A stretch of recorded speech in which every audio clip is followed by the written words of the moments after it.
Hello, c'est Laura de Brut. Je me trouve ce soir à Gare de l'Est pour sauter dans le train de nuit Paris-Berlin. Il est 19h06 et il fait 6 degrés à Paris et on arrive demain matin dans la capitale allemande.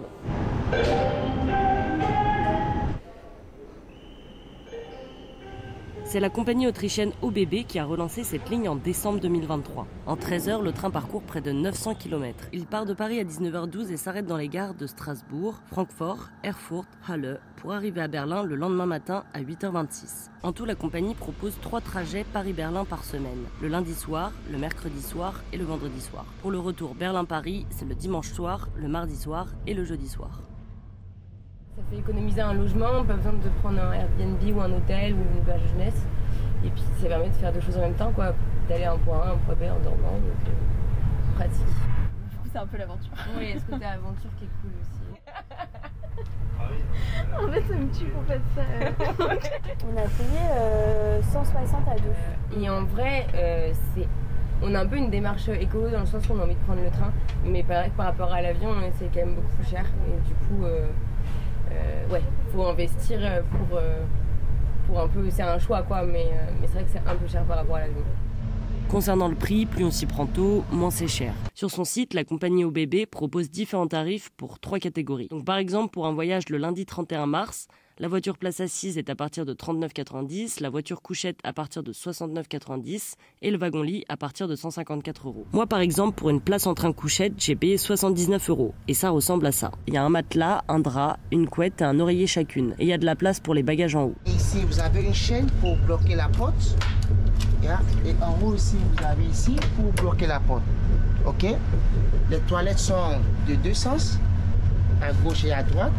Et vous avez aussi du lavabo devant pour vous brosser les dents et tout.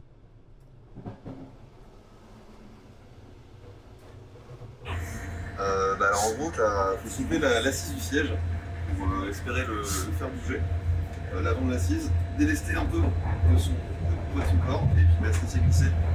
Très bon, voilà, fort royal. Je peux préciser comment ça marche. Ah oui, ça c'est très important. Donc tu vas pas dormir comme ça? Pas dormir. Bon. Avec la petite tête qui tienne voilà, par le Saint-Esprit. Sinon, il faudrait faire la remontée avec ses épaules. C'est du plaisir. Ma pote en fait a déjà pris ce train, mais en version assise, et elle m'a dit en vrai c'est là pour le coup 13 heures assis, sachant que tu peux pas t'allonger, là c'est vraiment galère. J'ai aussi fait un petit tour du côté des wagons-lits qui, eux, ont un accès à la douche et un évier dans la chambre. Et je suis tombée sur Sandrine, Laurence et Mimi. Et là, vous partez où là? En Laponie. En Laponie. On part à Stockholm, enfin à Abisko. Non, à Abisko. Ouais, à Abisko. D'accord. Okay. Et c'est la première fois que vous prenez le train de nuit Paris-Berlin? Ouais. Oui. Et alors, c'est comment? Très petit. Exigu. On a joué à Tetris, il y en a là, il y en a là, il y en a là, il y en a en dessous. Après, il y a de la place pour ranger les valises, hein. Mais il ne faut pas qu'elles soient trop grosses. Parce qu'on a un petit lavabo là aussi. Ah, il y a un lavabo. Ouais, on a mis des trucs dedans, on a mis les chips et...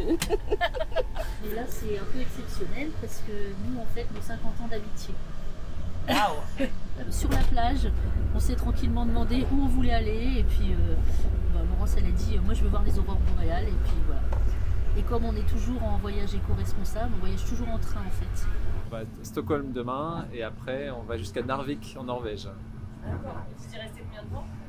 1 mois et demi. On va chasser les aurores boréales. Ah, d'accord. Vous aussi. Et on reviendra en train. Je suis scientifique et j'essaye de limiter mes émissions carbone. Résultat obtenu, évaluer la qualité de l'information. Il y a soit des compartiments mixtes où il y a des hommes et des femmes, donc s'il y en a des gens qui veulent voyager en famille, soit essentiellement hommes, soit seulement les femmes. Et nous, comme on est deux filles, on s'est dit qu'entre femmes, ce serait plus confortable. Ouais, vous vous sentez plus sécure avec justement ces compartiments seulement pour femmes? Ouais, grave. Ouais. C'est plus rassurant. Quand tu dors, t'es avec plein de gens, t'es assez serré, tu vois. Juste, tu te dis que en tant que femme, t'es que avec des femmes, mais ouais, c'est cool qu'ils aient mis cette option-là en tout cas. Après, je pense que si t'as pas envie d'une expérience entre guillemets un peu sociale, genre faut pas le faire. À part si tu veux prendre ta couchette solo, mais en soi, c'est aussi le moment d'échanger, tu vois, avec plein de gens. Des gens qui s'arrêtent à Berlin, qui sont natifs ou pas, tu vois, et qui voyagent, c'est très cool. Et puis, enfin, tu vois, en soi, tout le monde respecte, c'est tranquille, il y a tout ce qu'il faut, quoi. On va se brosser les dents. C'est cool.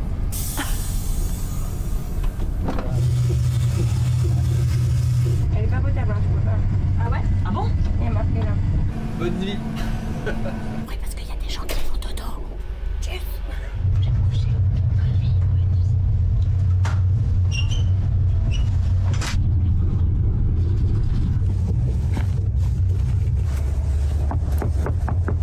On se fait réveiller par le contrôleur vers 7 h du matin qui nous apporte le petit-déj, tout ça compris dans le prix du ticket. Voilà. Bonjour. Bonjour.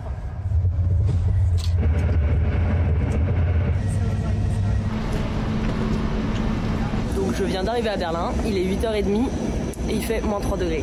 Donc j'ai des petits yeux parce que la nuit fut très courte. Le train de nuit, ça vaut carrément le coup. Et pour ceux que la couchette rebute, il existe une toute nouvelle liaison directe en TGV qui a ouvert en décembre pour faire Paris-Berlin en 8 heures de trajet.